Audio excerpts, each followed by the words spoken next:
160 सीटों का लक्ष्य, हर बूथ पर नजर।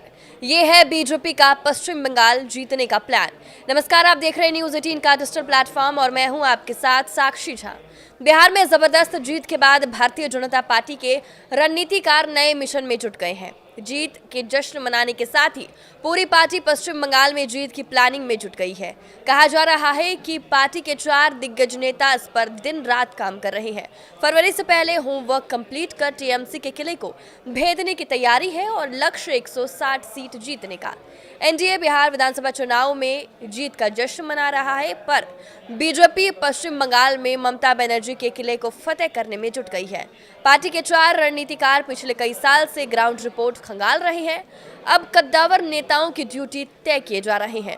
सूत्रों के अनुसार बीजेपी ने लंबे होमवर्क के बाद 120 विधानसभा सीटों का चिन्हित किया है, जहां ताकत झोंकने पर जीत की संभावना बन सकती है। पूर्ण बहुमत के लिए पार्टी को 40 और सीटों की जरूरत होगी। स्पेशल इंटेंसिव रिवीजन यानी एसआईआर के बाद इन सीटों की स्थिति साफ होगी। होमवर्क में जुटे भूपेंद्र यादव, विप्लव देव और सुनील बंसल यूपी, महाराष्ट्र, हरियाणा समेत कई राज्यों में बीजेपी की जीत की रणनीति कर रहे हैं। साथ में राज्य के प्रभारी अमित मालवीय भी हैं, जो पिछले 10 साल से टीएमसी को घेरते रहे हैं। बिहार चुनाव में जीत के बाद प्रधानमंत्री नरेंद्र मोदी ने कहा था कि गंगा बिहार से बंगाल तक बहती है। इसी तरह बीजेपी की जीत भी बिहार से बंगाल तक फैलेगी। पीएम मोदी के इस बयान ने साफ कर दिया है कि 24/7 चुनावी मोड रहने वाली बीजेपी पश्चिम बंगाल में टीएमसी के किले को भेदने की तैयारी में जुट गई है। 295 विधानसभा सीटों वाली पश्चिम बंगाल विधानसभा के लिए मार्च या अप्रैल 2026 में चुनाव हो सकते हैं। बीजेपी ने बंगाल में कई स्तर पर प्लानिंग की है। राष्ट्रीय महामंत्री सुनील बंसल पिछले 3 साल से बंगाल में पार्टी संगठन को मजबूत करने में जुटे हैं। उन्हें पार्टी के भीतर गुटबाजी और मतभेदों को सुलझाने की जिम्मेदारी दी गई है। वो नेताओं की बयानबाजी की निगरानी करेंगे ताकि टीएमसी को पलटवार का मौका नहीं मिले। नेताओं की एकजुटता दिखाने के लिए भी कई कार्यक्रम आयोजित किए जाएंगे। चुनाव प्रबंधन में माहिर भूपेंद्र यादव, विप्लव कुमार देव और अमित मालवीय को बूथ स्तर पर होने वाली तैयारियों में लगाया गया है। इस तिकड़ी को विधानसभा के हिसाब से मुद्दे तलाशने, जिताऊ कैंडिडेट की स्क्रीनिंग, कार्यकर्ताओं से बातचीत और ग्राउंड से मिलने वाली फीडबैक की जिम्मेदारी भी दी गई है।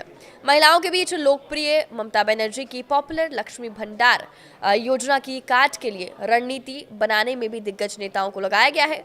पार्टी के सूत्रों ने बताया कि पश्चिम बंगाल में 91,000 बूथों में से लगभग 70,000 पर बूथ समितियां गठित की जा चुकी हैं। आने वाले 3 महीनों में सभी बूथों के लिए कार्यकर्ताओं को जिम्मेदारी तय कर दी जाएगी। फिर केंद्र और अन्य राज्यों के नेताओं, मंत्रियों और स्टार शहरों को पश्चिम बंगाल भेजा जाएगा।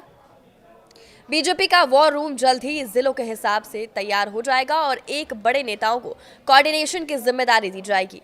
पश्चिम बंगाल में अभी स्पेशल इंटेंसिव रिवीजन यानी कि एसआईआर की प्रक्रिया चल रही है। बीजेपी नेताओं का कहना है कि एसआईआर के बाद स्थिति साफ हो जाएगी। अभी पिछले लोकसभा और विधानसभा चुनाव के अनुभव के आधार पर 120 सीटों के लिए प्लानिंग की जा रही है। पार्टी का मानना है कि एसआईआर के बाद लेफ्ट पार्टियों और टीएमसी के साइंटिफिक रिंगिंग का माहौल भी खत्म हो जाएगा और तस्वीर साफ हो जाएगी। नेताओं का आरोप है कि टीएमसी मृत और रिपीट वोटरों के नाम पर वोट डालकर चुनाव में फायदा उठाती रही है। बीजेपी 2026 के पश्चिम बंगाल विधानसभा चुनाव में महिला सुरक्षा को बड़ा मुद्दा बनाएगी। आरजी कर, दुर्गापुर मेडिकल कॉलेज और लॉ कॉलेज में हुए रेप की घटनाओं को प्रमुखता से उठाया जाएगा। इसके अलावा रोजगार, उद्योग की कमी, पलायन और खराब अर्थव्यवस्था भी बड़े मुद्दे होंगे। लक्ष्मी भंडार स्कीम के जवाब में बिहार में लगभग 1.5 करोड़ महिलाओं को रोजगार के लिए 10,000 रुपए देने की योजना को प्रचारित किया जाएगा। पिछले विधानसभा चुनाव से सबक लेते हुए बीजेपी ने ममता बनर्जी को सीधे टारगेट नहीं करने का फैसला किया है। इसके बजाय पार्टी के नेता वंशवाद की राजनीति और भ्रष्टाचार पर हमला करेगी। आपकी इस वीडियो पर क्या राय है, हमें कमेंट करके जरूर बताएं। नमस्कार।